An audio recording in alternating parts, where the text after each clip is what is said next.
ঢাকা বিশ্ববিদ্যালয়ে যে অনাকাঙ্ক্ষিত ঘটনাটা ঘটেছে, তোফাজ্জল হত্যা। এই তোফাজ্জল হত্যায় জড়িত থাকার পর থেকে আমাদের পুলিশ তৎপরতা অব্যাহত ছিল এবং এর প্রেক্ষিতে মামলা হওয়া এবং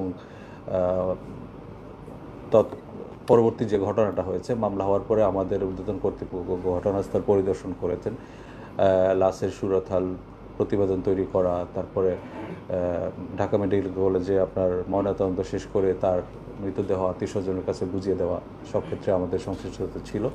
এবং যখন আমাদের যে 6 জন ছাত্র যারা আমাদের কাছে হস্তান্তর করা হয়েছে তাদেরকে গ্রেফতার করে আমরা আদালতে সোপর্দ করি এবং আদালতে তারা স্বীকারোক্তিমূলক জবানবন্দি দিয়েছে।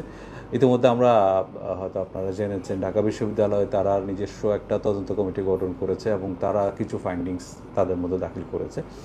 তো আমরা তাদের সাথে নিয়মিত যোগাযোগ রাখছি এবং তাদের সাথে যোগাযোগ রেখে তাদের যে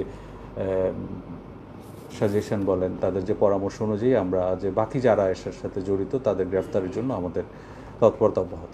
আমাদের তদন্তটা আসলে এখনও চলমান রয়েছে।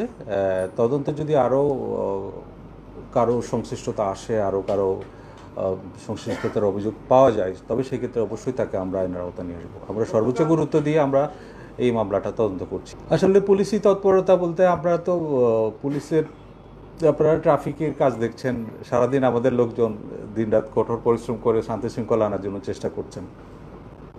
এর বাইরে আমাদের যে পেট্রোল, যেগুলা দিন এবং রাত্রে যে পুলিশের পেট্রোলগুলো, সেগুলো কিন্তু অব্যাহত আছে।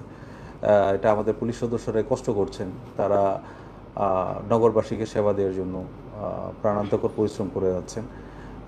আর অন্যান্য বিষয় যেটা আপনি বলেছেন যে সেটা কোন প্রেক্ষিতে, ওটা আমার জানা নেই।